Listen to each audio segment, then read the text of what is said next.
50 to 60% of the world believed in evolution, what do you think the Earth would look like? Presume the Earth would look pretty much the same. It would be a lot more civilized a place to live in. Unfortunately, you know the figures that some 40% of the American public doesn't believe in evolution, which means that 50 to 60% of them presumably do, or at least are indifferent to it. But if you take the world at large, including great swathes of the Islamic world, for example, you'll find that in parts of the world virtually nobody believes in evolution. All I can say is the world would be a much more civilized place, and it's a world that I would far prefer to live in, not because of that fact in itself, but because it would be symptomatic of a greater level of education and general quality of mentality. As you have just retired from your Charles Simonyi professorship, I've been wondering if we have to worry about you retiring from your other endeavors too, because you would be so difficult to replace. How very kind of you to say that. The question is, as I've just retired from my Charles Simonyi professorship, he's worried that I might be retiring from everything, presumably from life.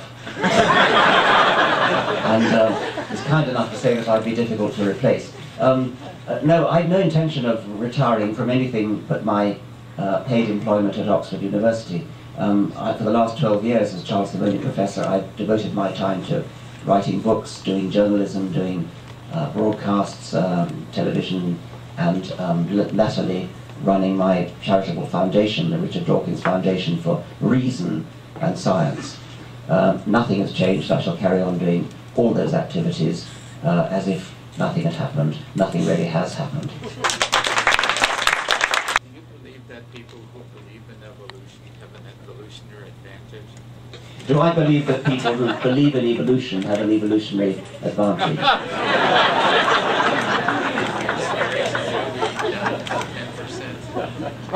I fear that they don't, except insofar as one might say in a general sense that people with two neurons to rub together might have an evolutionary advantage. No, I fear they don't. When you think about what an evolutionary advantage means, it doesn't mean a greater capacity to survive necessarily, it means a greater capacity to reproduce. It means that people who believe in evolution are more likely to have large families than people who don't. I see no evidence for anything along those lines. Back there, yes. The biochemist Behe makes a beautiful point that for the last 20 years, on the biochemical level, Darwin's theory of evolution fails completely. Can you address Behe's criticism? In particular, he points out the comparison between malaria and the AIDS virus. That simple populations, by simple population arguments and the rates of mutation, you cannot account for any change other than a single genome change since the time that this Earth condensed and coalesced. The question is about Michael Behe, who has written 2 books, and the questioner's extract comes from the second of these 2 books. I've forgotten the title. I have reviewed the book in great detail, but I'm afraid I've forgotten the details of what I said. I do strongly recommend to you my review of the book. I can't remember actually where it was published, but I know that I did go into that in great detail. I'm afraid I don't remember the details, and your account of it, lucid as it was, wasn't quite enough to bring it back to me. I apologize for that. But what I will say is that no other biochemist in the world takes Michael Behe remotely seriously.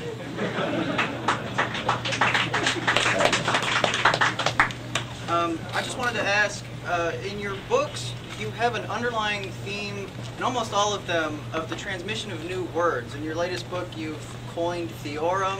You're famous for meme. Could you talk about your interest in just words? I do love my native language, and I suppose I'm a sort of connoisseur of words.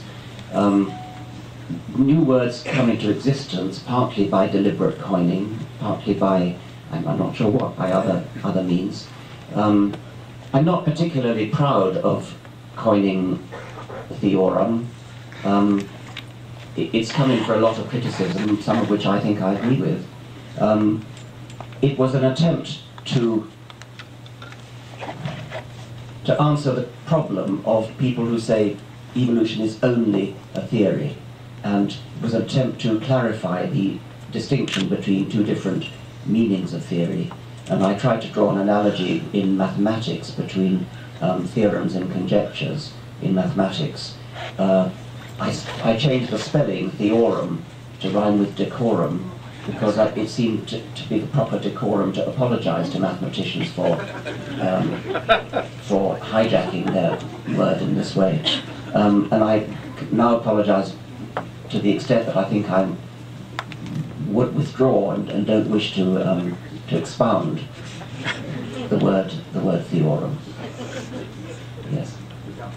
The book does not contain any reference to the Greenland ice caps and the Greenland ice sheet and the cores that are taken from them as a means for dating things. Is that deliberate? No. The question is, the book doesn't contain any reference to taking cores through ice sheets as a method of dating things. There is a chapter in the book about how we date fossils and how we date evolutionary events and how we date the age of the Earth and so on. And I talked about tree rings, I talked about various kinds of radioactive isotope dating. I did not talk about cores of ice. It would have been a nice thing to do. One can't do everything, but thank you, yes. Would you like to make a comment on Francis Collins? Where is he coming from? Francis Collins, would I like to make a comment on him? Francis Collins is President Obama's choice for head of the National Institutes of Health. He took over the administrative headship of the American branch of the Human Genome Project, which came to a successful conclusion, as you know. He is a distinguished scientist. He's also a very devout Christian. He describes himself as an evangelical Christian. However, he does, of course, believe in evolution completely.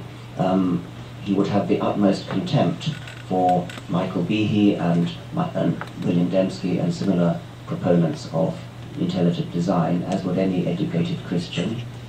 I suppose the questioner is asking me to comment on Mr. Obama's choice of him, given his religious bias.